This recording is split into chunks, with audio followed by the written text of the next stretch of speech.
What's up, everybody? Welcome back to PLD Products and welcome to our very first episode.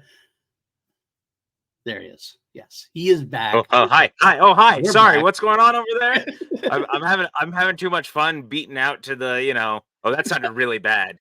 Well, But it just sounded really the bad. music. I like the music you chose, and I had the little David Tennant guy, and I was like, well, Ten's gonna dance and like do a whole thing You and be might as well. adorable, like dunsh, dunsh, dunsh, dunsh, dunsh, very. But yes, hello. This is the 10th Doctor, Yes, and and he's gonna hang out back very. here with everyone else, because that's how we That's roll around here. that's right. This is their new show. This is the Big Blue Box with PJ and PLD. This is a Hello, spinoff, I'm as it were. PJ. I am PLD. And this is like kind of a spin-off of Two Mediocre White Dudes on Film, as most of you know, because if you watch or listen to that podcast, you know the first 40 minutes we spend on whatever movie we're gonna talk about. We usually spend talking about Doctor Who instead. But now we have an actual outlet for it. Yeah, correct. Because there's I know that people love our preambles, but they were getting a little self-indulgent of the Doctor Who of it all for us, probably. So we were like, you know what, man? There's these new episodes coming. There's a new season coming. There's always things happening with Doctor Who.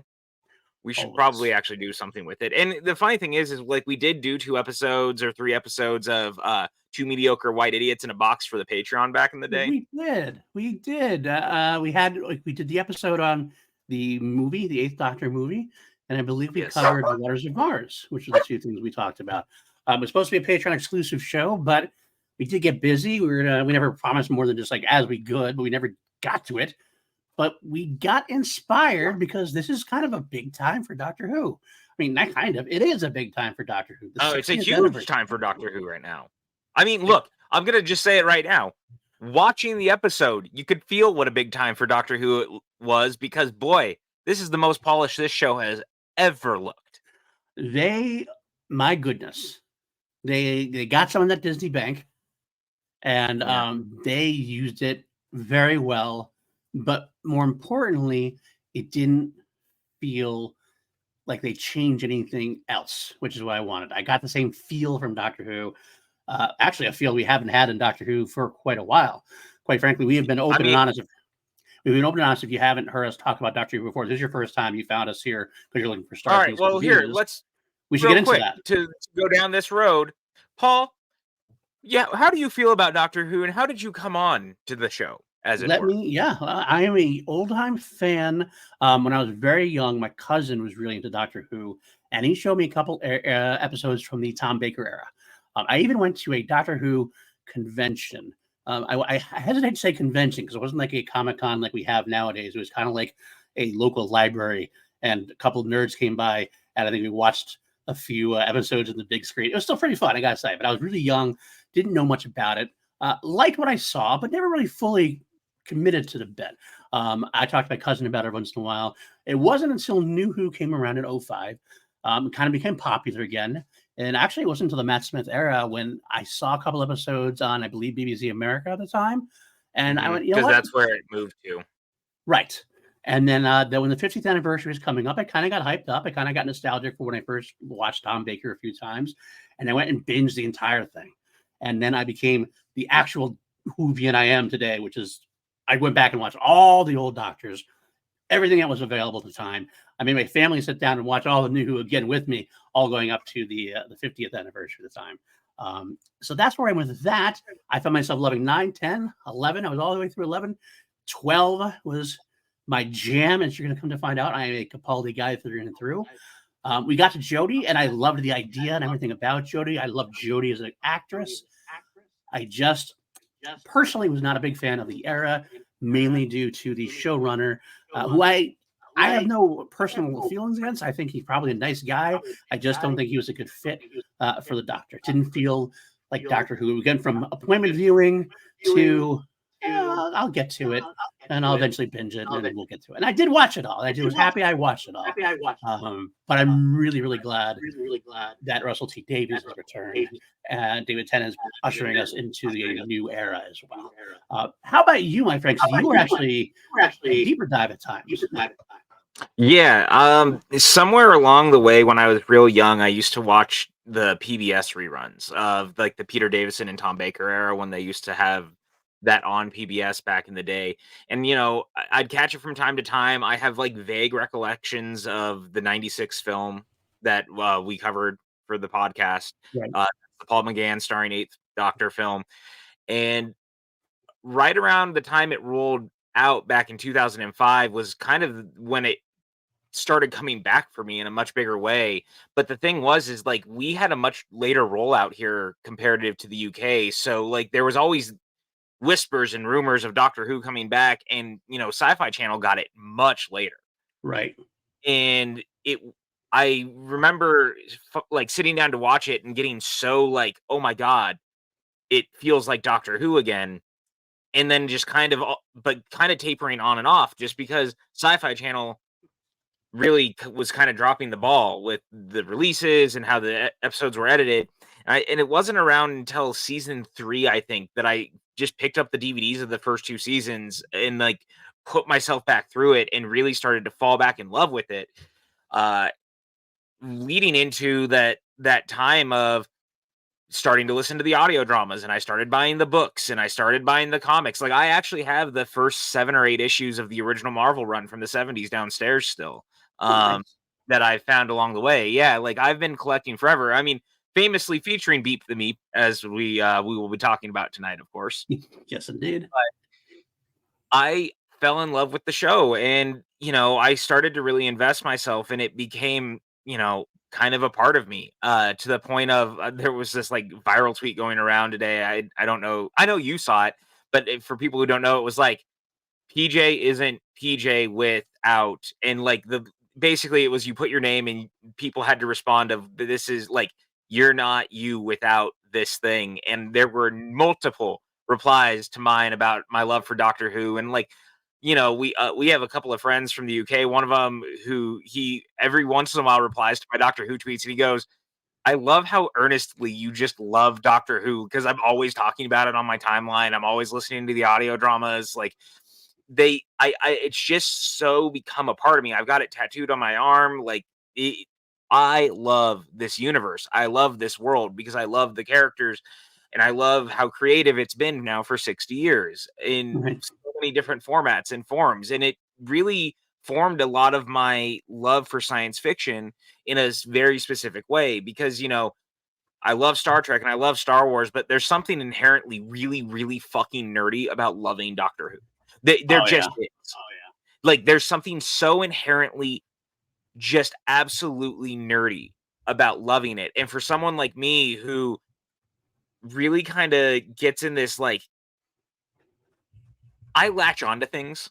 It's part of my personality. I Mhm. very much have that, like, very, if I love something, I love it so much, like so hard, and I really deep dive into the things that I'm really passionate about. And Doctor Who is such a special gift in so many ways because it's almost endlessly giving, because there's so much story and there's so much that you can read and listen to, and like games to play and all these things. Like Doctor Who is a never-ending gift for someone like me who is just like always going down these rabbit holes, enough that like when I went to work this morning to clean the bar and like get the bar ready to open, I had my headphones on and I was listening to it. I've been going back down the Unbound Doctor stuff since David Warner passed away, because it's been a little bit since I listened to a lot of the older stuff, and I'd only recently listened to the Bernice Summerfield stuff with him like once. So I was Right. deep diving, and I've been listening to him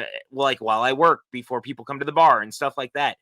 This show just fills this like void in my life of things that I love, and it's just kind of feels like a blanket at this point. It's such a comfort show for me.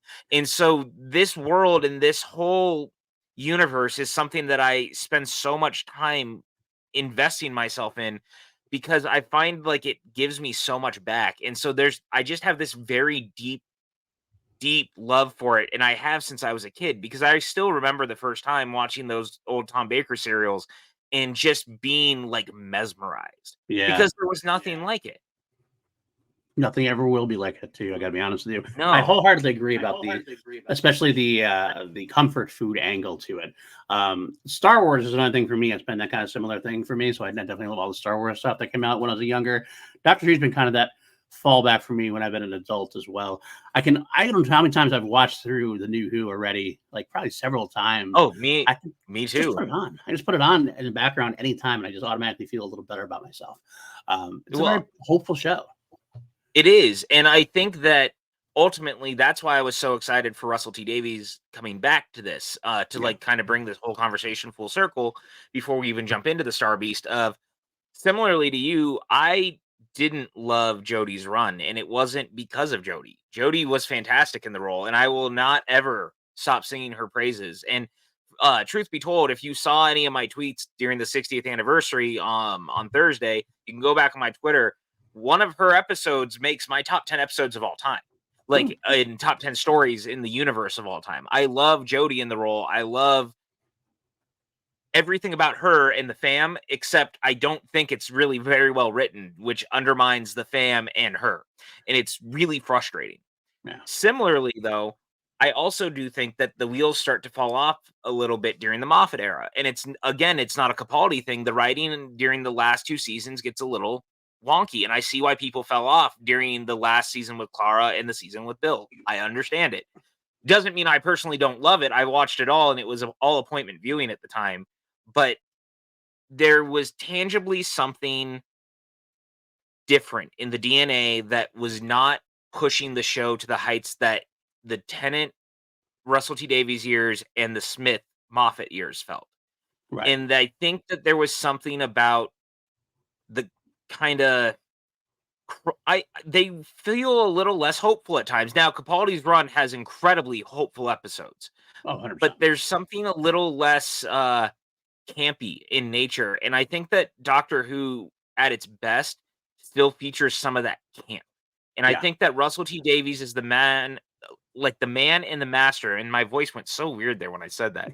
But like he's so good at balancing like the hard-hitting drama of Who when he wants to with the camp nature and fun silliness.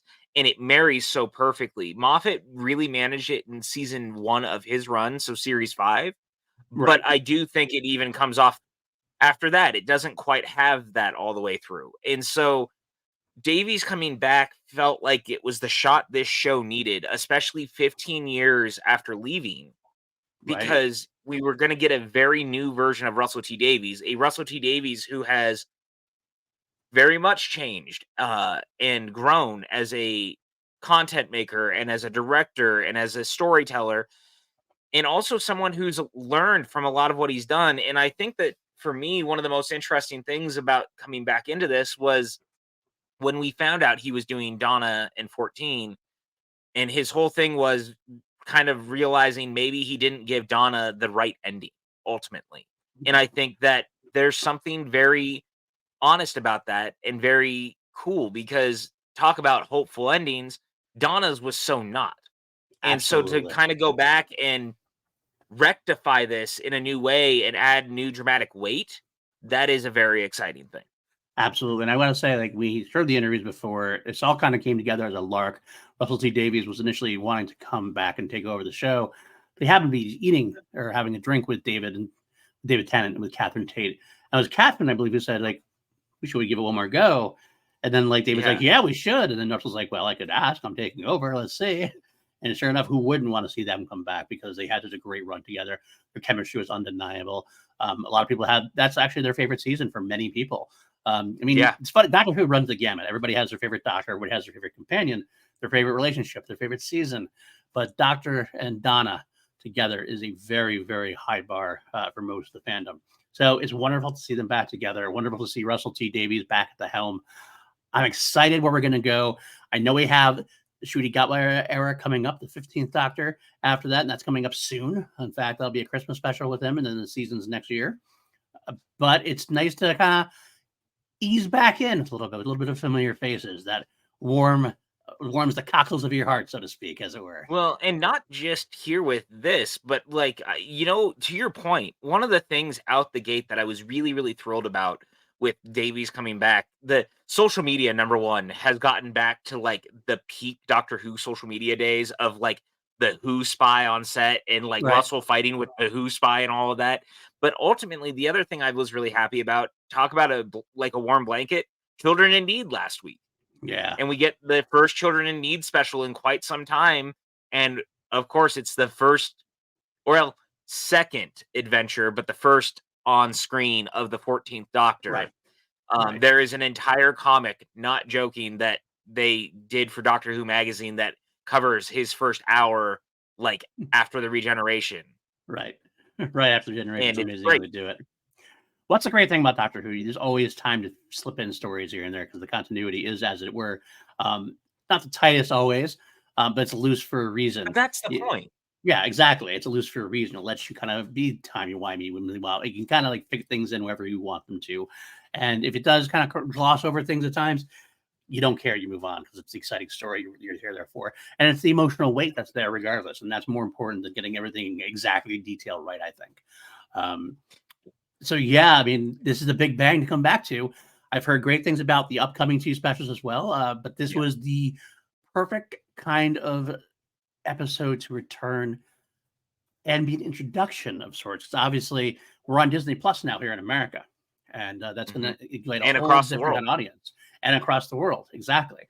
BBC, of course, in the UK, where it's stalwart there, but this is set up to be a new era so far that they're going to actually entitle Ncuti Gatwa's first Ncuti Gatwa's first season is going to be the first season. It's going to be season 1. Yeah. It's like a new Who, as it were. So we're trying to bring in some new viewers, and I think that's actually a good thing. It's a good thing to get some people who, because the Whovians who are hardcore, they're going to watch it. If you get some new viewers who are like, oh, I didn't have BBC America back in the day. I didn't have this channel back in the day. Now it's on Disney Plus. I've heard enough about these guys. Let's see what's going on. And this is a great one to come back to. It's not very lore heavy, considering some of the things with Donna and everything else. Overall, they do a good job of having an opening recap of where we are with Doctor and Donna, and the rest is like this. Here, this is the heart and soul of Doctor Who. It's a fun adventure. It's an idiot in a box traveling through, helping out, and saving the day, or getting with help from companions. And this is where we are. It's a good presentation for this is what this show is, in order to get into to draw you in order to get to the more lore heavy episodes, which we're going to get to eventually, as we always do. Well, and what's so interesting about this in general as well is that with this episode in particular, it really does feel like a Monster of the Week episode, like the very typical Russell T Davies Monster of the Week episode. But the thing I love about it is, you're right, it feels so familiar, and it is the heart and soul, because that is what Doctor Who is at its core. There's a lot of the weekly Monster of the Week, but like kind of grappling with bigger ideas and things within it. But also, because this is the 60th anniversary, Russell coming back decided to do something that really no one had thought would ever happen, and that was adapting the Star Beast, which was, right. As I said earlier, a comic strip run of the 4th Doctor era. And so, like, the original version was written by Pat Millis, and Dave Gibbons did the art, the great Dave Gibbons, of course, of Watchmen fame and things of that nature. So this is one that has been kind of really hotly anticipated in a lot of ways, because it's a deep dive for longtime Doctor Who fans of seeing Beep the Meep on screen. Like, okay, again, I want to point out that like 5 million people live watched Beep the Meep on their screens on Saturday night. That's before the rest of the world. That was just in Britain. People watched Beep the Meep on television. It's so great. This is a real thing that happened. It's so great. Beep the Meep is now a household name for the people who watch Doctor Who. Absolutely. We love to see it. Thank you, Russell. I will say one thing I want to say is quickly. It's great is that from our vantage point, you had read the show or read the comic, so you knew who Beep the Meep was. I knew of the comic, but I hadn't read it, and I chose not to read it because I kind of was like, well, let me experience this from someone who doesn't know that story. Yes. And every time I watch this episode, which we're going to get into spoilers, by the way, in case you didn't realize that, shall we say, the heel turn, I pictured you smiling, and when it happened, like knowing that nobody knew this was going to go down except for you and like everybody else who had read it, the old school Doctor Who guys who had read it. But it was fascinating, and what a great way to do it. I'll say this, man. I even tweeted it during my like reaction tweets afterwards, where I was like, for all the people who had initially fell in love with Beep the Meep, I very much apologize for what just happened to you.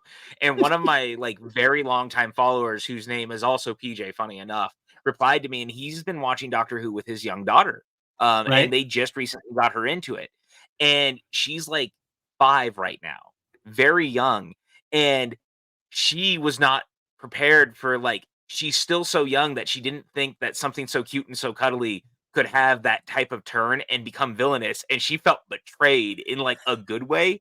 But Right. it was like hearing that was exactly the stuff that I was anticipating it being excited hearing about, because that's what you want from this. Like in a silly way, it's a Doctor Who Vader moment. Like, Yes. you know, it Yeah, really so do is. I. And so the fact that number one, I just want to say it, like Beep the Meep was brought to life absolutely wonderfully. Yeah. Like, what a great like Cicely Faye does the voice and is wonderful and amazing. Like, dude, the way Meep looks, the way Right. that the Meep looks is everything. Right. It's Absolutely. so good. To your point about me looking good, but being a silly, lovable character, but adding on to the camp, really, and I tried to talk about the heart of Doctor Who before. The overall heart of Doctor Who is being a show, which is a show for the whole family, but it has adventure. It has tinges of horror. It's got tinges of monsters, tinges of scariness. It should be adults should be able to watch it and not feel dumbed down to and get those moments for adults that you need. And kids can watch it too and have a great time. Might be a little scared. Every every child needs these kind of scares. It's not too much. It's Moffat just talked about it a lot. Yeah, you're right. yeah, Because remember, the whole thing was about hiding behind your couch watching watching Doctor it. Who. And you Yeah. hear that all the time. I mean, it's in our circles too, talking about horror movies. The first Mhm. time you watched a lot of the Universal monster movies, it was a hiding behind a pillow, that sort of thing. We like being scared. We like that feeling as Right. long as it's comforting. And I have to say also, Miriam Margolyes, who did the voice for the Meep, was perfect in this. Yes. Her voice coming out of this character It's great. was just the best. Right. She's an Professor Sprout incredible from Harry comedian and Potter, I actress. believe also, right? Professor Sprout from the Mhm. Harry Potter series, yeah, as well. Yeah, she She is is wonderful. yeah, she is wonderful, and I loved that they had her in this because it just really works, Yeah. and the Meep sounds just about exactly what I would anticipate, and if anyone, like, really wants to do something very cool to compare what you got from this version, Big Finish actually did adapt the Star Beast as well a Yeah. few years ago in an audio drama with Tom Baker. Right. So you can actually go and listen to that version of it, which is it is going to be different in a lot of ways Right. from this version, because this version is made to fit a very different side of what Doctor Who has now become, but it is definitely worth a listen in a very fun capacity because you're getting something a little different. It's Right. kind of like Shada, which has been readapted several times in Doctor Who. Yeah. Yeah, absolutely. Yeah, I mean, this is the big difference, of course, is that you do have the lore that is there with the doctor, with the doctor and Donna and her family and everything else. You got to take them out and put Tom Baker's crew in, but the overall basic story, from what I've gathered, is pretty close overall. The bones are very very similar. The meat just tastes different. Yeah, absolutely. Good way to put it. You know what? Let's get into it. No, we were kind of doing a lot more of the overall kind All of right, wait. viewpoints there. I have a question for you. Oh, question for me. Look at me Okay. pointing at you. This is a very important question. Yes, I'm seeing that. With the Children in Need special, real Yes. fast, in our first adventure on screen with the 14th Doctor, Yes. there's been a lot of talk about Davros and the new Mm, way of his look and the new ideas of what they might do with Davros. I yes. subscribe to the fact that in all this, there's been a lot of talk. People are very upset about he may never be in the wheelchair again. I chalk all this up to the fact that the 12th Doctor, or the 12th Doctor, saved him as a child and left Yes. regeneration energy on him. So I think Yes. that there's something that Davies is playing with, but I really liked the new Davros, to Yeah. be honest with you. I had no problem with the new Davros at all. I thought it was a nice interesting change. I mean, this is the show where like you can't keep anything too precious because this show changes all the time. You're talking about a character, your lead character has changed how many times now, considering like this is the 14th version. We also have the War Doctor. We also have the Fugitive Doctor. These kind of The things Unbound happen. Doctor, as I brought up earlier, by Absolutely. David This Warner. continuity is a lot that changes all the time. So you can't really get too passionate about tweaks, about new directions. You can, I'm not saying you have to like it, but like I think you kind of, if you're a real like solid Doctor Who fan, you kind of accept these changes that were and roll with it. If Well, nothing else, roll with it. you and I didn't love the Timeless Child stuff, No, no, we're still here. but we're We're still still here. here because I love Doctor Who. I'm not just Yeah, going to give up because I don't like the Timeless Child idea. right. Absolutely. But I think some people take no, things too preciously at times. Um, talk about it. Yes. If you like, you don't like it, fine. But I think it's actually kind of cool. I like the design. I kind of like to see what we're going to get next. And Davros is a character we're probably not going to see for a while either. I kind of feel like we're not going to see him for a little bit. We kind of yeah, get I him kind of feel here like and we're there. not going to get a lot of Dalek anything for a little bit anyway, because Davies seemed to be like very adamant that he wasn't going to do the Daleks again because he felt like they were feeling a little played out. Right. They were overused. Which I think is actually a little fair because I can see that. even Davies tended to use them once a year, and it was a lot. Yeah. I wouldn't be So surprised if we'll get them during the Gatwa era at some point, I bet. But it wouldn't be the first. I bet not for the first season. They'll build yeah, up to it again. I think that's what's going to happen. But yeah, so I enjoyed the episode. It was a nice little fun episode. It was exactly what it should be, a 5-minute bounce around, a little humorous. The Doctor being involved with the Genesis of the Daleks is kind of funny and very Doctor well, Who-ish. and again, like kind of playing on the fact that one of the most famous serials, of course, is Genesis of the Genesis of the Daleks Daleks, with yeah. Tom Baker. Yep.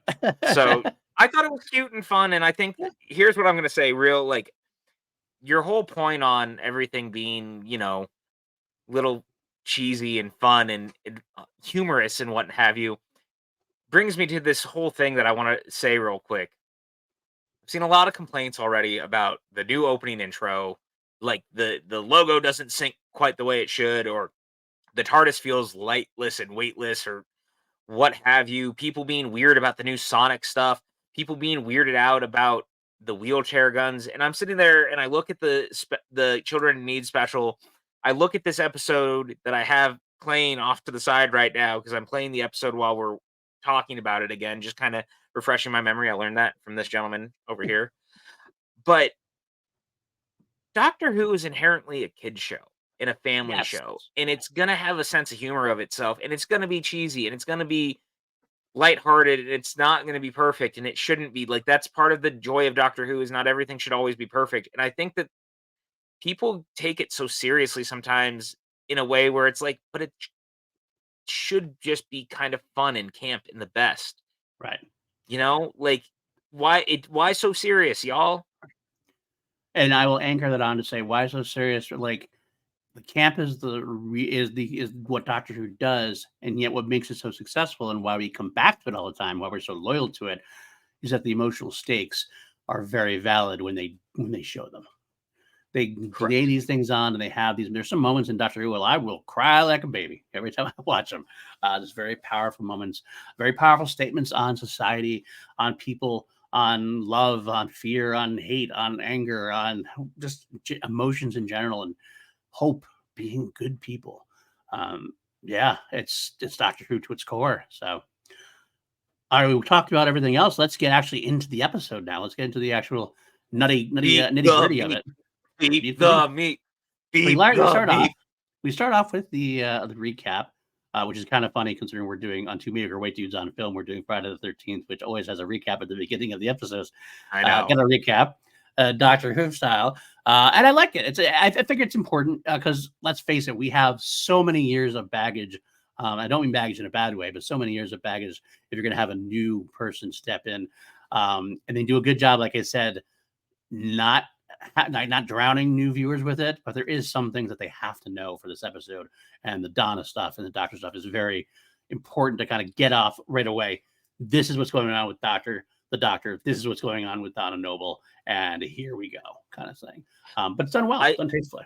I don't mind it, although I think it's a little Jabba in A New Hope-y, just because some of the information is relegated over and over again within the episode itself. Yeah. So it does feel a little self-indulgent, but I don't mind because I'm always down for David Tennant monologuing at us. You know what I'm saying? He's one of the best. And it's, again, it's just one of those things that it was just, it's there because, again, there's a lot of years of history and things that you're putting into this for a bunch of people on Disney Plus who have never seen this before. Right. This is the first time, like, we have to remember, this is the first time a lot of people are going to be discovering Doctor Who because of this Disney Plus rollout. It is literally, I opened Disney Plus today and it is the first thing you see when you open the app. Big so banner. They are not hiding behind it. That banner is front and center. They're really selling this thing. So I don't mind it and it works. And I think that it actually really recaps everything in a fun way. Now, a little bit of me wishes also that they had done it more like Twice Upon a Christmas or Twice Upon a Doctor, just because I always loved the previously 5,000 whatever episodes ago or 500 episodes ago. Like, I loved that. I thought that was so clever and so cheeky. And there's a little part of me that wishes they had done that here, like previously several seasons ago. But I also know that, again, it was different. This is a new era, so they have to treat it with kid gloves instead of being cheeky about the past. Say something previously, like 7 seasons ago, that there's a weight on a new watcher right away. You're like, wow, oh damn. Let alone whatever, how many seasons there are if you count the original, the classic Doctor Who as well. My God. But I do love it. I think it's fine, and it's not very long. And we quickly jump in with the TARDIS appearing in London. I love the music, by the way. Thank you, Murray Gold. God, I miss Murray Gold, man. And that's nothing against anybody. I forget who did the Chibnall era. He was fine, but Murray Gold is like the John Williams of the Doctor Who universe, really. He's a secret sauce. It becomes just a part of the DNA. Immediately as the music started, when the TARDIS door opened and, Tennant walks out for the first time into the street and he sees Donna for the first time and like puts the box back. The gold music was just so perfectly encapsulating of what I was missing, because his music just adds this energy and this flow to the franchise that no one else quite got. And I mean, obviously Doctor Who has existed long before this. Right. And it'll exist long after Murray Gold. But I beg whoever comes in next to like find that DNA style, because Murray Gold, man, like immediately I was tearing up just hearing the music, because it just felt familiar again and we hadn't heard it in so long. Absolutely. Again, like I like some music during Chibnall's era. I do. I like the Power of the Doctor music quite a bit, but there's something to be said about how deftly he handles things. It comes off when the TARDIS first appears, it's just kind of like not scary, but epic, kind of almost sad sounding music, like we don't know what's going on, mysterious kind of music. As soon as he opens the door, though, bouncing to London, got this bouncy vibe.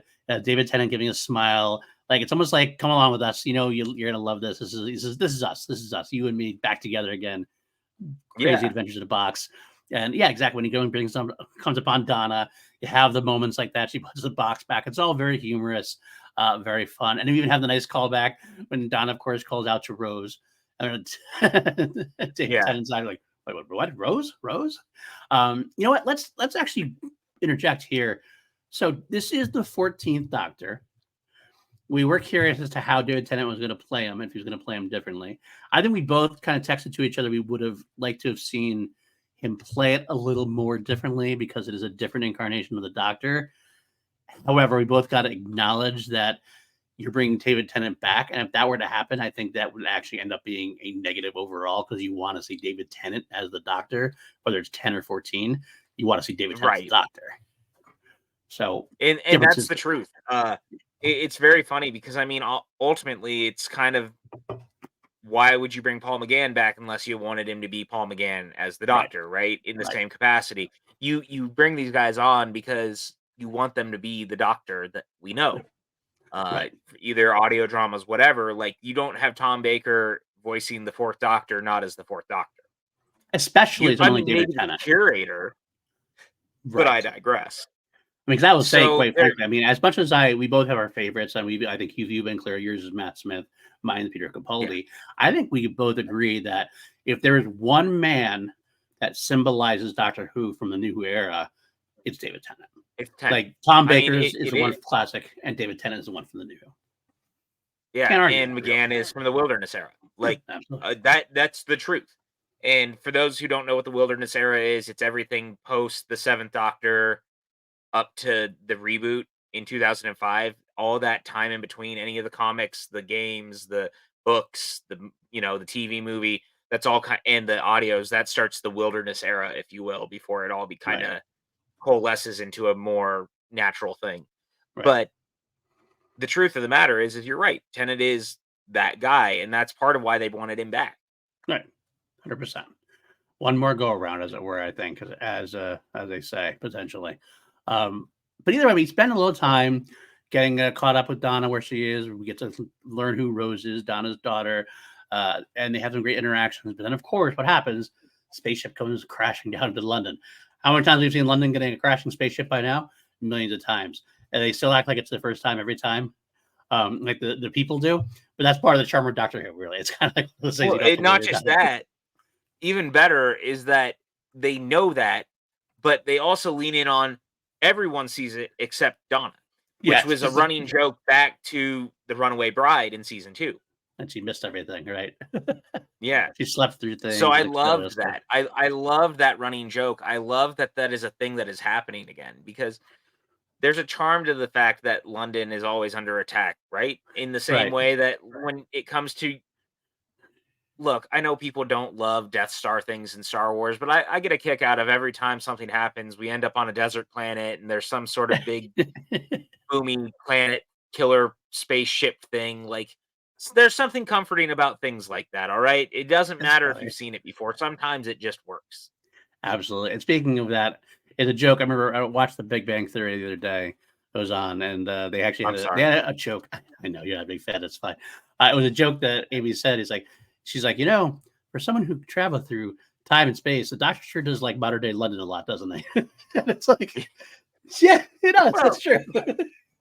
the funniest thing to me about that, it's not wrong. And then I'm immediately brought back to 3 certain things. Doctor Who, the Pertwee era. I'm Mhm. brought back to what is it? Escape from the Planet of the Apes, and I'm brought back to Star Trek 4: The Voyage Home, where you have 4 movies or television shows that are trying to cut budgets a little bit, so they stick them in whatever the modern day setting of that year that they were making that movie is, and Right. that's where they're gonna hang out for a bit. And I love that. Kills me Yeah. every single time. And that's it. You know what? It makes those movies that much better, and all of Yeah. that much better. Agreed. It's a fun part. It's a fun part of it. So, all right. So the doctor runs off, tried to go towards the explosion. He runs into Donna's husband and shows him the Great Psychic Paper, which I love this moment. Because I'm Grand Master of Knowledge or something to that effect. He's like, says Grand Mistress. Well, catch up. He's trying to yell at the psychic paper to Yeah, he catch gets up. mad and he tells the paper to catch up. Like here, you know what, man? And a part of this is probably because we know Tennant's done quite a few audio dramas with Big Finish, Right. and actually 6 of them specifically with Catherine Tate Right. and as Donna Noble, because they did do some more stories together. It's amazing to me how quickly he slips back into the role Oh, yeah. of Doctor, Perfectly. though. Like, it does not feel like he has even walked away from it, and that's so interesting because there are times when you watch movies and you can tell someone has not been with a character Right. for a bit or Especially whatever it is. in this era of legacy sequels, absolutely. It's like this does not feel like the same character that we grew up with. And you can always chalk it up to like, yeah, they've aged, et cetera, et cetera. You kind of accept it and you get used to it. But when it does happen, like this, like where he steps into it, and it's like this story could have been back in 2010 or whatever, like 2008 or whatever. It's like, yes, it feels so good and so right, and so like we're home. It's a beautiful, beautiful thing. Well, and it's So, interesting too, because I don't know if you saw the interview with David where he actually said that at one point the initial ideas of these 3 episodes was gonna be set during season 4. So they mm, were originally not even thinking that it was gonna be like how they did it until they Right. decided to get a little clever with the regeneration. Right. And so I kind of love that actually, because I think that this has opened up the world. And, I've seen people say that they think Russell T Davies doesn't know how to let go of things, which is ironic considering the end of this episode about letting go of things. But I do think that he actually, instead of going back to this and trying to like add extra stories that we didn't see, but to actually like confront what he had done with the show and confront how people had reacted in the 15 years since the ending and going, you know what? Let me have another go at this in a new way. And let me see what my version of me now would do to fix this situation. And I love that. And I think it's allowed Tennant and Tate to do some of their best work. I mean, quite easily, I would actually feel worse if they tried to like squeeze the story in, because there's something to be said about that. When you squeeze a story in, there's automatically immediately far less stakes because we know where they're going. You try to like doesn't so we know there's no danger here. We know because we know where they have to get to. Now it's a whole new open ball game. We have no idea what's going to happen. Was Donna going to die in this episode? Yeah, probably not, but it could happen. And anything can happen at this point because we are moving forward with the story. And like you said, it's a way to correct something that maybe should have been done a little differently or ended a different way or give Donna her happier ending than she got.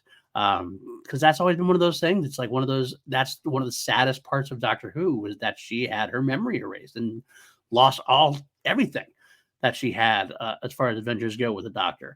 Lost one of her best friends because of this, and it was a sad way to go.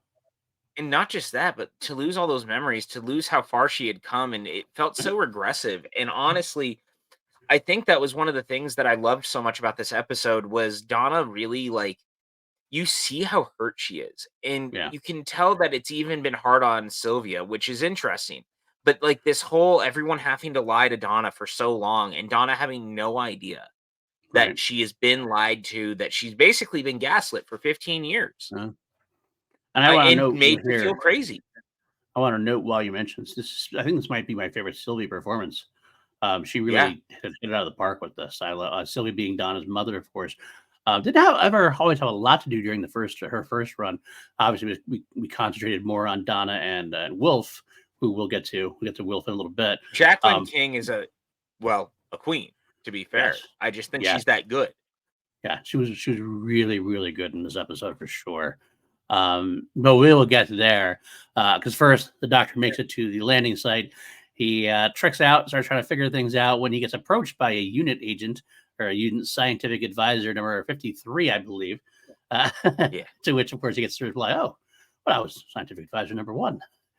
Throw him back to the Yeah, Pertwee that era, of would course. be the great Ruth Madley Yes, playing Shirley Birmingham, yes, who is going to be a reoccurring character from everything we understand. And boy, loved having Unit kind of out yes, the gate as a thing. yes. Agreed. I'm so happy with Unit. The show always works better with Unit. It always has worked better with Unit, having an extra Yeah. added effort on Earth, as it were. And this character, it was a great time for her. It was a great moment in the episode because it gave David Tennant's Doctor time to breathe. He obviously got regenerated at the end of the episode. We come back in this one. He automatically thrust right next to Donna. He's got a spacecraft coming in. He hasn't really had a chance to go, man, what's happened? What is happening right now? Why this face? Why am I next to Donna? What's going on? Get to have that conversation with her where he talks about, yeah, since then I've been I was at a bow tie. I had a I was Scotsman. a Scotsman. I was a woman, and she's like, well, that's your future. Like, no, it's not. I don't know who I am right now and why this You is know what? happening. I loved that. And it's so funny because you and I listened to Once in Future, Yep. which was Big Finish's 60th anniversary series that is going to be a total of 8 episodes. We've gotten 7. The last one does not come out till next November. Which is strange. Holy Considering shit. how it ended, to be honest with you. But okay, Yeah. that'll be a whole other But episode.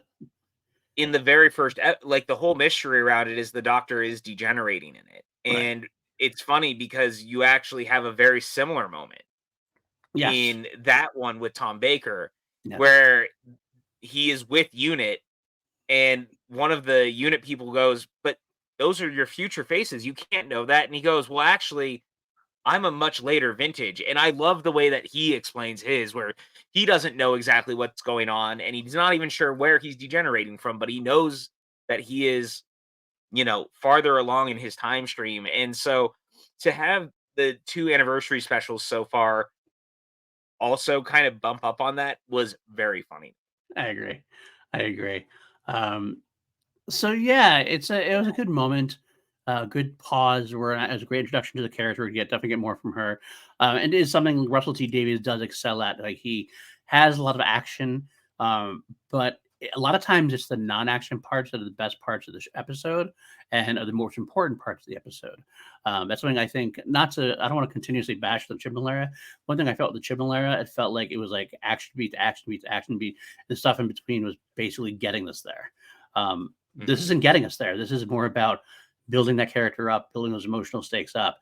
And to what a great addition to that is the next scene where we get to see Donna's home life, and have these conversations between Donna and Sylvie about Rose, who is a trans woman.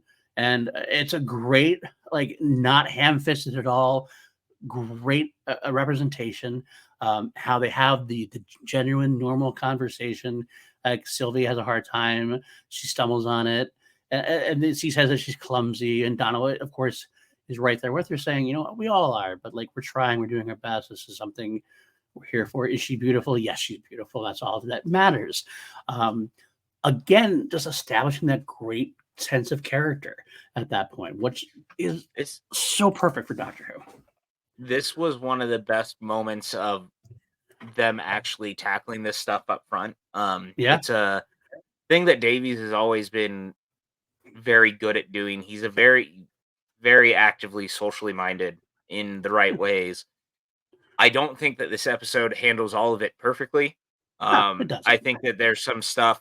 I am at the scene right now, but there actually is a little bit of a regressive dig about the Doctor not understanding because uh Male he's a presenting. male version, Presenting. yeah, a male representing version of the Doctor, and he wouldn't know because he's not a woman, even though not 10 minutes before they're like the Doctor is not male, not female, like not any, it's the Doctor is the Doctor. And Not only it's that, that I'll throw it back there. Let me just a little piece of counter advice. The last word spoken by Peter Capaldi's Doctor, Doctor, I let you go.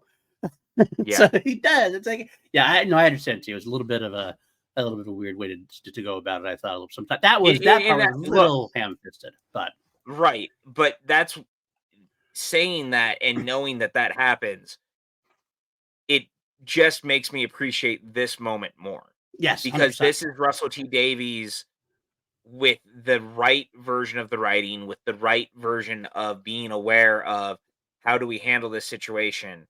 Because Rose is a character that he has said also will be coming back. So we will get to know Yes, more about Rose in the future, I'm which is great. excited for that. But Yeah. Rose is a character that I look forward to actually seeing explored more because I do think that Rose was built up a lot to not do a lot, which was a little Mhm. unfortunate. Yeah, she Not was in a a bad, little bit of you know a what I mean? To like, it's I would love more with the character, basically. she was a little bit of a plot device, but not in the way that I'm not speaking culturally or anything like that. Just as far as the character goes, I want to see more interaction with her, which was understandable because we had so much to do with the Doctor and Donna. Like there was such a focus on getting Donna's memories back. I feel like this Yeah, was like the introduction to Rose. I think we're going to get some more, probably the next couple episodes also about Rose and her family. And I think that's where we'll get what you want to see. Well, we want to see more, maybe even Rose and the Doctor together again. Another Doctor Rose combination for a bit. yeah, Which I'd right. love to say. Which I'd I love I to think say. it's I would too, and I do think that ultimately I was just very thrilled with how this went though, because I do think it's important, like I said, Mhm. for the show to really grapple with this because especially right now, with the air, unfortunately, around trans people and people who do drag and all these different facets of things has been very hotly contested. And hotly talked about, and so I was glad to see the show just so upfront deciding Right. that they were going to do it, and done in a way that Davies makes it you cannot cut this out even if you tried. No, you can't. Absolutely. It's a big part of the episode towards the end specifically. But even so, but I think the way he handles it is so deft and so Yeah, there's no like there's not a whole lot of like it's all done as part of the story. Like it's like a matter of fact thing. This is what she is. This is the right thing to do. This is how we should discuss it. Like the scene a little bit later on where when doctor's talking to the meep, they talk about pronouns and things. It's just oh yeah, okay, you're right. How about it? And like it's very subtly done, which is a good thing for the show. And I think I mean again, I'm a cis white male, so I can't speak to it, but I feel like from what I've listened to from people talking to me about it, that this is the kind of inclusion that they want. That kind of inclusion that's just the character. It's not a part of her story. Like it's not a part of her story. Like that's the only part about her. It's just a part of the overall story. She is yeah, just a trans person as a part of the whole other as a part of the story. So yeah, I and it's applaud her for again, doing it's it. and anyone who wants to scream that Doctor Who has suddenly gone woke, tell me you've never watched Doctor Who or listened to Doctor Who without telling me Doctor Who has been Yeah. woke since the 60s. 1963. Yeah, it's been woke since the very, very beginning. Its whole dynamic has been to be woke as you were. Yeah, I So mean, I don't know if you people remember, but this was meant to be, a children's program at one point. It was supposed to be educational. yeah, absolutely. Mhm. Um, so with all this, one of the things I do love in this whole sequence, though, is the Meep and Donna's first interaction Yes. after after the Meep and Rose have their conversation about her being a weird little girl, and but now you have the Meep. The Meep is here for you. I love all this because they both feel alienated. They both feel that they are again, even knowing that the Meep was the villain, I did like that there was that kind of ET-esque It doesn't matter that he's feeling. the villain at that point because at this point he's not the villain. That's the important Right, thing. So it gets over that right. meeting without having to worry about it. Exactly, and it is a very much ET inspired moment, especially when he hides among the dolls. It's right out of Oh, ET. oh, it straight up is. And Donna's reaction though to the Meep blinking for the first time and it was perfectly Donna coming back to being Donna. Mm. When And you hear that that was first, what I loved. what the hell? Yeah, and just Very Donna. we have a bloody Martian in the shed. Like Dead. all of it. Everything about this is great, and it's also Tennant, showing up at the house and finally interacting with her Sylvie. again. Sylvie And at that point. Sylvia, Because man, Sylvia's Sylvia the is best not part. having it. She's like desperately trying to get her not to look at the meep. It's not real. It's not real. Don't do it. And all of a sudden, David Tennant comes to the door and she hears him as this great villain. You Oh man. bugs the door. And then when she smacks him, it's for boom. Well, here we go again. Oh my As David god. Tennant's It there. was just so well handled. Yeah. And I love all the interactions and also her being like, "You said she couldn't see you again or she's gonna die." No, no, I said she couldn't remember. Remember That's a me. very different thing. It's a little different. Like, and even then, my favorite moment though is when she won't open the door for him and he ducks down and he's looking through the mail slot and he sees the Meep and he goes, "It's so cute." And he sounds confused by it. And Yeah. it made me laugh. I Oh, died because the way Tennant said the line and the look on his eyes, it's so cute, and just looking so confused about it made me so happy. this is the wonderful chaos that is Doctor Who. When Doctor does chaos like nobody else, and it just gets to the point where like people are talking left and right. There's a lot of people coming over, and how does it end? With Donna's husband coming back home and just going, "Huh, something smells nice." Talking about the food because he had nothing else he could say. He's so used to coming home to a ruckus like this that just doesn't even register with him at this I point. mean, there's a giant white fluffy creature in the middle of your kitchen. How else do you react to that? I gotta tell you, he kind of channeled a little bit of Rory for me from like the Yeah, 11th hour. And then kind of like, okay, so that's what's happening. Okay, all right, let's do it. there. You know what? I'll say I think Davies very much had an entire this felt very culmination-y of the Yeah, 11th hour, of Prisoners of the Jadoon, of all the different kind of like even the woman who fell to earth. Like there's a lot of all the different eras of Doctor Who's first episodes kind of rolled into this in a yeah, really interesting way. I agree. And I I really agree. dug that. Because he is just as big a fan as we are. He's been watching Yeah. the entire time, and even though he left, he's been watching the whole time, and he's been wanting to come back because he missed it so much. So I'm glad he got the opportunity, of course. Um, we'll get this great combination of chaos, of energy, of everything. Of It's a great Meeps. Meeps of on meeps television. of meeps. But speaking of another great small moment is when the chaos does stop and they start like the doctors looking at the meep and everything else. That's when we get our first talk about Wolf. And what a great moment that is as well, where he's like, "Oh, I knew your granddad," and she says he's not with us anymore. And David Tennant has this great moment of like just I love understanding. that, man. I love that man. He turns away, and then what a perfect response is Donna and Sylvie tag teaming it in a way. Donna's like, "He's He- not dead, you idiot." He's 96 years old. He can't use the Take the stairs anymore. stairs. And I love that it turns out that Kate Lethbridge Stewart is taking care of him. Like they Right. didn't have the money to take care of him, but she's putting him up because he's an old soldier. And that look on Tennant's face when he realizes that someone is taking care of what he would consider one of his companions at towards the end of his life is such a beautiful thing. And not just someone. Kate. Someone like one of Yeah, his people is taking care of another one of his people. So, and that's yeah, that's the best thing for the doctor to hear because he had his companions for himself, but at the end of the day, he likes to think that he's taught them something along the way as well.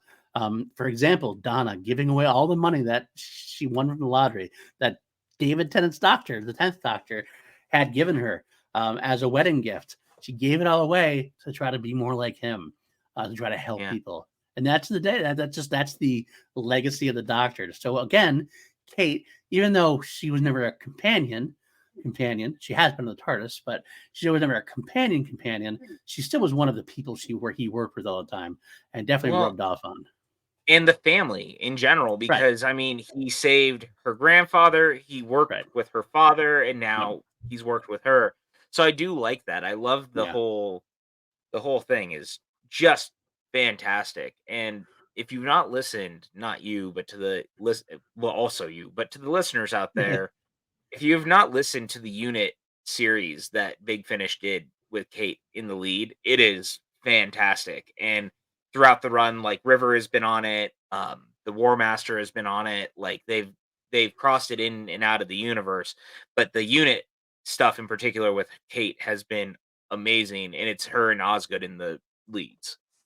I'm just here to tell you guys that if you become a fan of the show and start following us as we do all of our after shows, and we'll talk about what we're going to do with this show at the end of the episode.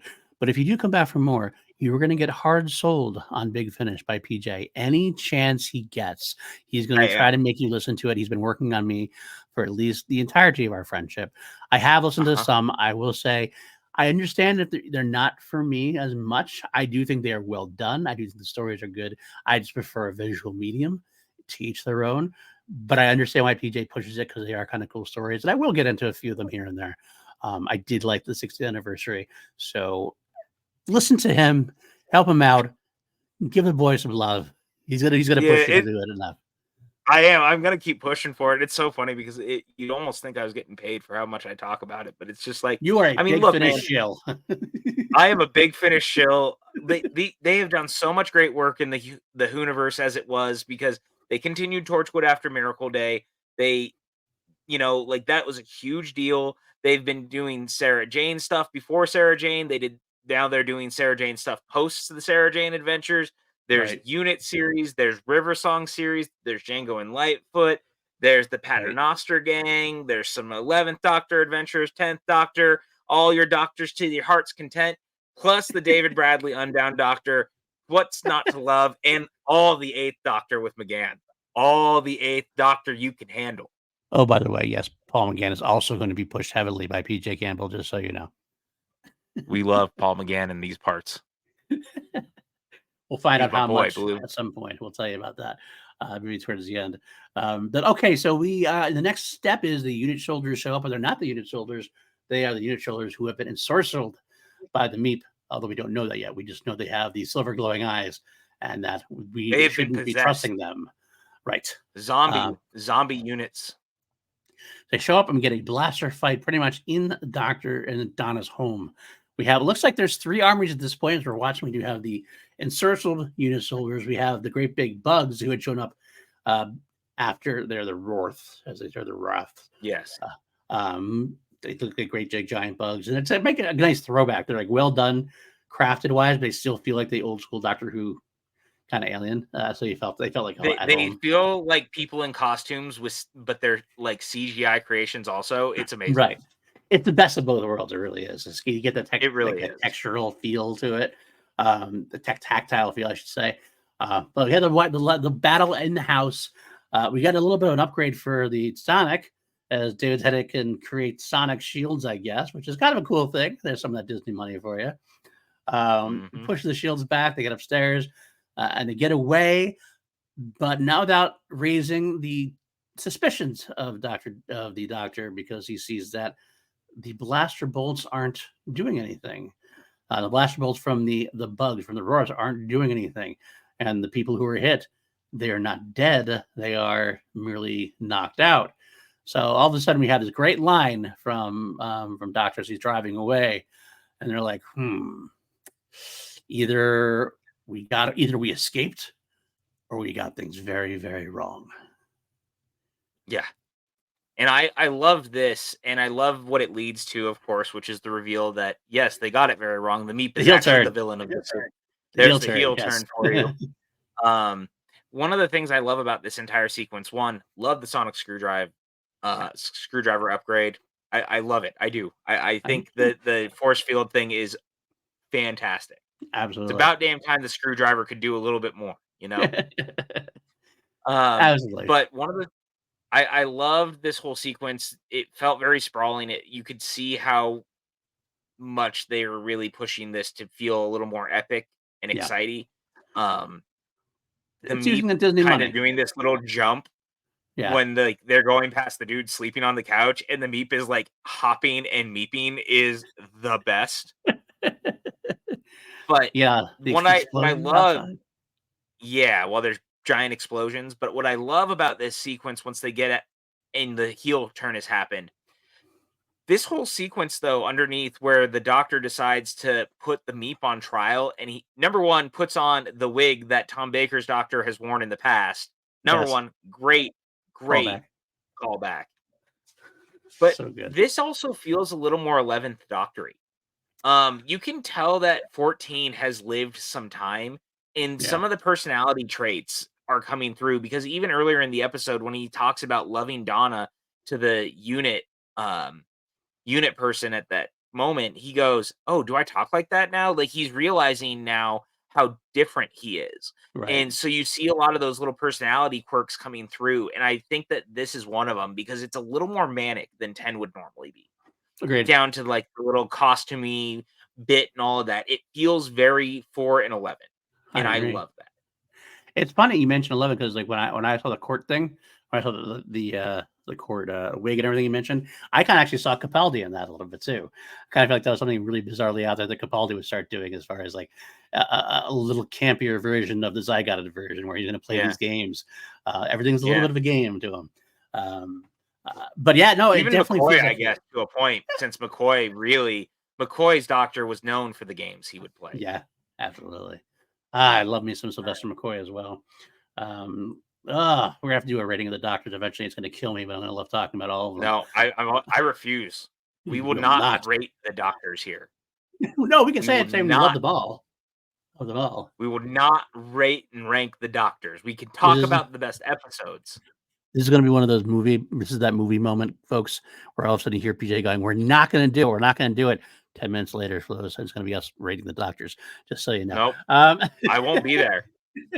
I'm sitting that one out. I won't put any of them last. It'll be a CGI if nothing else. We have the Disney money now to do it. An Wow. AI version of PJ. Wow. Well, Anyway, so the Meep reveal is fantastic. I gotta say, the way that it goes from cute and cuddly to like evil and sinister is straight up gremlin shit in the best yeah. way. Oh yeah. Stripe. He was basically Davies his Stripe. clearly has an Amblin love. Absolutely. This whole episode is what if Steven Spielberg made Doctor Who, if I'm being honest. I didn't think of it that way, but you're not wrong. You're absolutely not wrong. I can see it when I think about Yeah, it that way. this whole episode is what if, and remember at one point Steven Spielberg did want to do something Doctor Who. He is a huge Doctor Who fan. Yeah. So, this is probably one of his favorite episodes because this is his DNA from the 80s, All over it. Yeah. all over. But one of the things I like is that they really don't pull a punch with the Meep either. And that was a really nice thing because it would have been really easy to make the Meep not the villain this time until like the very end. You know what I mean? And it being revealed and then carted off, basically, kind of a Scooby-Doo reveal. But I liked that this was the route that they went to make sure that they didn't mess with the DNA of the story and let the Meep be the villain. Yeah, and be scary. Very scary villain for them. Yeah. I mean, at this point, this is what is going to scare. This is the kids jump behind the couch at this point because their stuffed animal has turned out to be an evil creature, an evil monster who takes out some Ross and has eaten people as far as you know, and is going to at least destroy London to get away from to get his ship back in the air. Great moment. Got the teeth going and everything else. What a well done executed heel turn for sure. So after the court is over, Doctor gets to convince the Meep to take them with him, that he's important, that he can help them out, which keeps them alive. Of course, that's what usually happens in Doctor Who. He usually gets to stay alive because he can convince them that he can be useful for something. And we get another one of those. This is the face that people listen to most of the time. Exactly. We do have one of those nice moments in the truck now where they have the conversation where Donna is getting more and more her memories back a little bit. Even if she's not there, she's got the interrogation. She keeps asking, "Who are you? Why do you care about us? What are you doing here?" And of course, Sylvie's like, "No, don't worry about it. Don't worry about it." And the Doctor's basically doing the same thing. But you can tell it's getting there, and you can tell that David Tennant's Doctor is starting to get a little fearful about it too. He doesn't know what to do. He doesn't know what to do because what do you do? He can't leave at this point. They're actually being physically kept together. He can't just walk away. So it's a scary moment. At this point, the whole family is going, "Oh, what's going to happen at this point?" And you know what? The palpable tension throughout this entire episode on the back and forth of everyone trying to protect Donna from him is fantastic. Yeah. And it really sells the episode because I think, frankly speaking, had it felt like they didn't try and had really just like rushed into it and just pulled the band-aid off and, made it happen right away, I think it would have really undercut how emotional it becomes in this next 10 minutes. Because ultimately, when the Doctor finally decides to give her memories back and you hear Donna say, "This is the best 55 seconds of my life," it's really heart-wrenching because you realize how much she missed the adventure and missed her best friend. And there's this moment though when Tennant starts to break and he's like, "Why is it this way?" Like all the things, and it reminds me of Will. And it just kind of seems to run into the line of the family of this family almost is intrinsically tied to him. Oh yeah. It's a callback. It's a great callback. I mean, let me pull it back just a second. How we get there? The Doctor is brought to the ship to be a prisoner of the Meep when she is saved by our unit scientific advisor, who has awesome weapons in her wheelchair, of course. Doctor goes off to try to save the day while he tells all the nobles to get into a different area. Donna can't do that anymore. She knows, and she has to help the Doctor trying to save London, save her family. And she even calls him Doctor. Doctor's doing this, and of course that freaks Sylvie right out. But Donna goes and joins him. So they're both in this whatever seat, wherever they are on the ship, trying to stop it from the dagger drive from happening. and doctor's trying to fix it, and that wall comes up, and you're exactly right. You said something that reminds you of Wilf. It also reminded me a little bit of Doomsday, the Doctor and Rose, Yeah. to be honest with you a little bit. It's a great big callback of all of New Who, and that moment. But that moment specifically was exactly like the end of time. The I could do so much more versus the Yeah. why does it have to be this? David Tennant, when he gets emotional as Doctor, is the best part of the Doctor. His emotional speeches and moments are like just what chef's kiss. Some of my best favorite parts of his era. But he decides he has to give her memories back because that's the only way they're going to be able to save the day because they have stuff to do on both sides. He needs a second doctor, not just Donna. He needs a second doctor. Although that being said, when he starts telling her he's going to, perfect David Tennant moment. And she's like, who am I? I'm no one. No, you are not. Gets mad at her about it.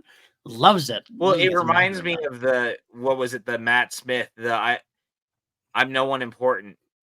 Well, how could you I've been traveling forever and I've never met a single person in this universe who was not important. Right. That's what it reminded me of. It reminded me actually of the time where we had a similar statement where David's doctor talked to Donna to something about being very important. And he's like, and she's like, oh, you don't believe that, do you? He had that moment of like, oh, you really don't. Yeah. You really are. Because she always comes across so brash, so confident, when at her heart, the best part of her character is she has severe self-esteem issues. She really thinks she's that kind of a nobody doing like what she can. And it's a great moment because now he's been through this with her a few times. So having him get mad at that moment now is like, it's a great, almost a parental thing. I said that with my kids. I had moments like, you are special. You are. Shut up. Stop it. You are special. Yeah. I mean, it's a thing that I've had to hear in therapy. Yeah. It's a real thing, man. If you don't know that, you may not believe it. It's just one of those things. And he does. And what a great moment again by Murray Gold. Donna gets her memories back. And what do we hear? Mm-hmm. I am the doctor. Yeah, I am the doctor. It's which was originally in, I believe it's the original version of it is in the Silence in the Library episode. Yeah. And it gets reworked and rejigged to become Matt Smith's theme, basically. Yeah.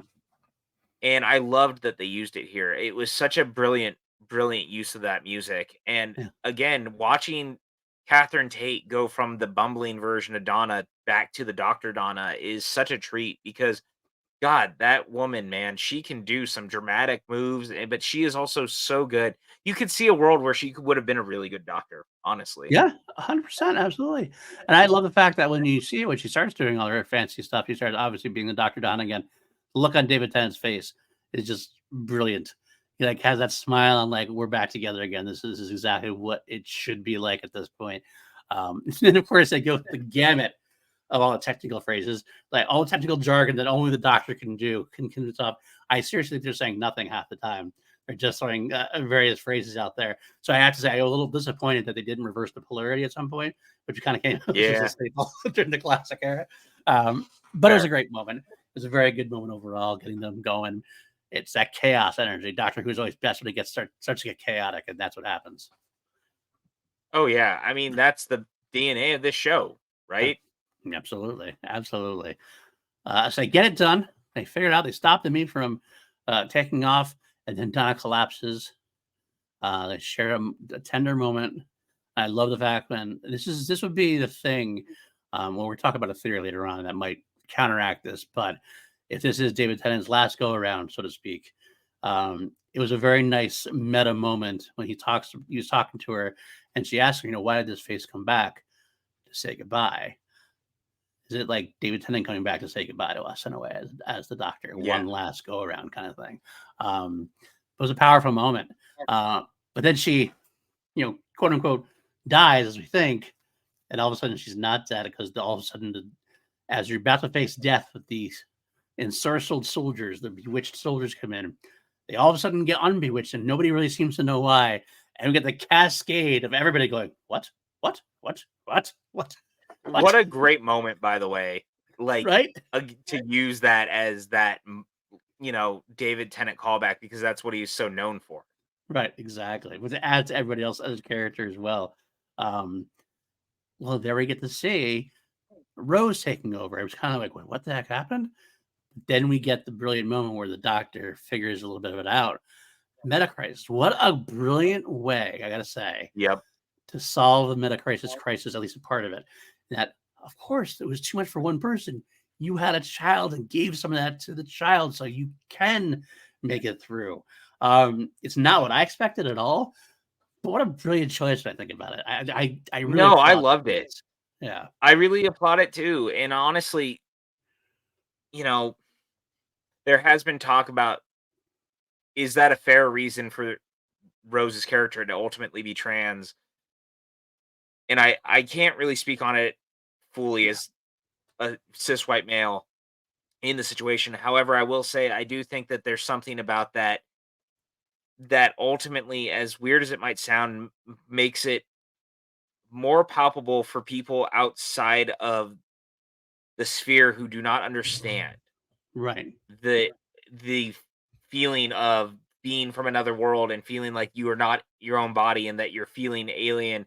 And I kind of like the idea of the meta crisis helping people come to terms with, sometimes people just need to be who they are. And like, I think that it ultimately does that in a very fulfilling way for Rose. And I look forward to finding more out about the character, because at the very end, when she's like, I can finally be myself, it's a very like fulfilling moment. Like, now Yeah. that the meta crisis is over. Absolutely. Absolutely. It's a great moment for them. That's a great moment for her. Everybody, it just it works. So that's the most important thing. It works with the story. And I again, I can't speak of that side of things as well, but I kind of got the feeling like it felt right. It felt good to me. So It really did. It worked for me very well. yes, absolutely. So all right, afterwards they go down. They all have a join. They rejoin the family, and now this was the one part I wasn't a fan of. I mentioned this before a little bit.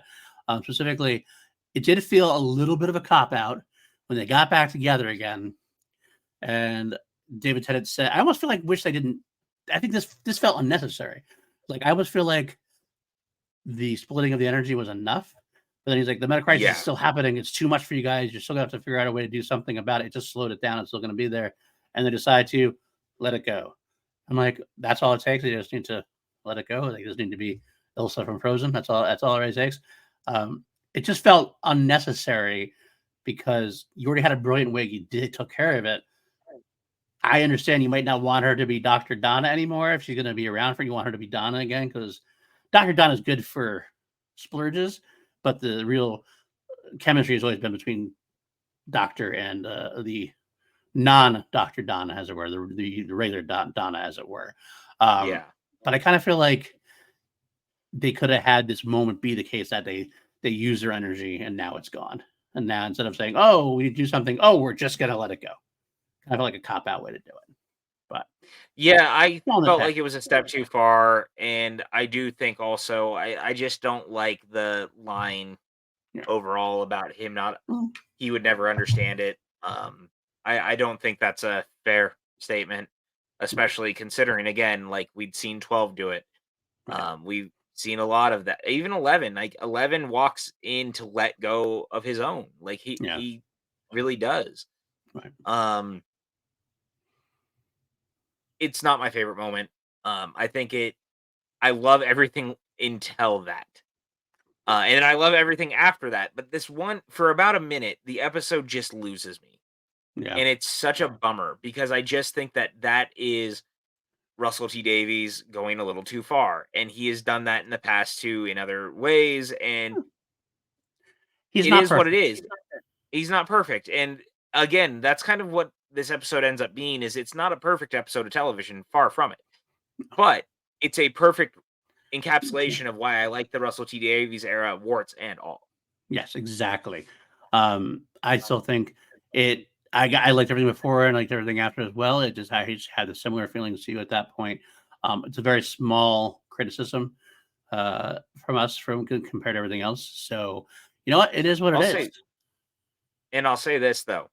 Once we get back to the TARDIS and Donna's like, Oh, he finally goes, do you want to go on one last adventure?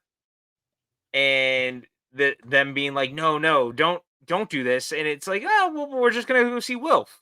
We're just Right. gonna go see Wilf. That's a good idea. He should know that Donna has her memories back, and all of that. We should go see Wilf. Right. And all right, fine. They're gonna let Donna go.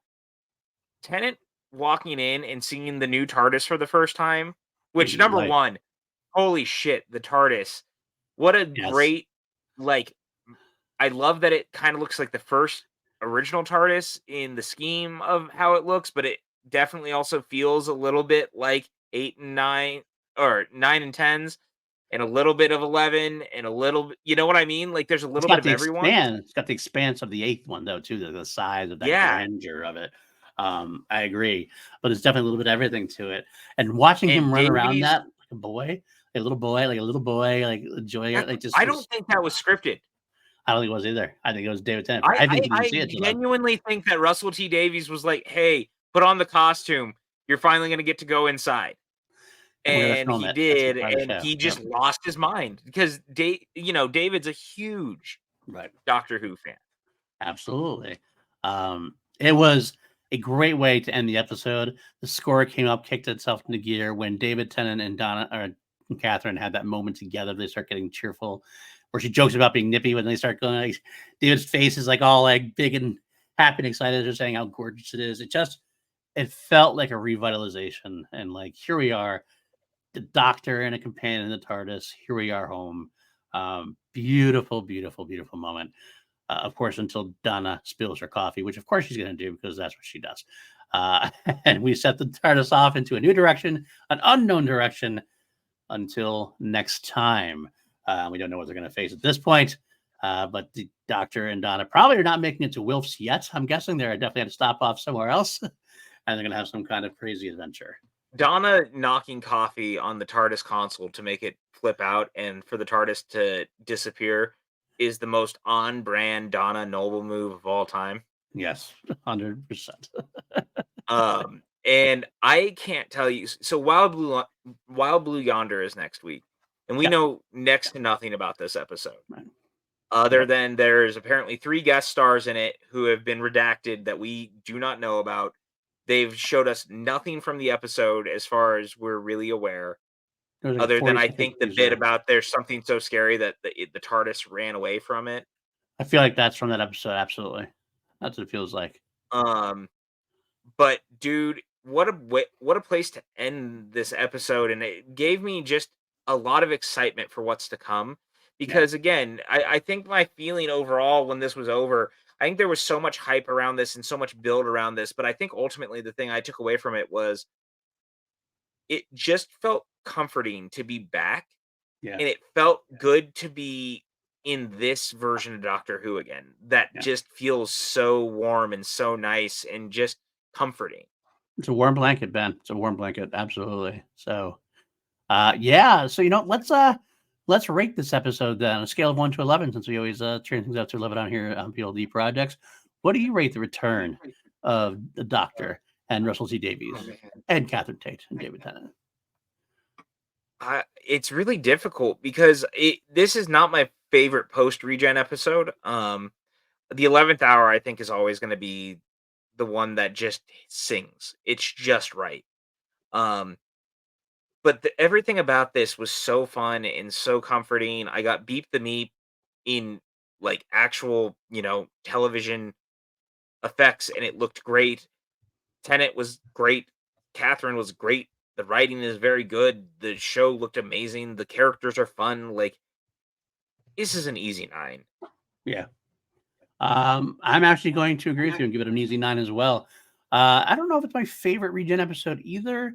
Had some really high moments, and it was just it does have the added advantage of kind of coming home, so to speak. So it Yeah. definitely has that.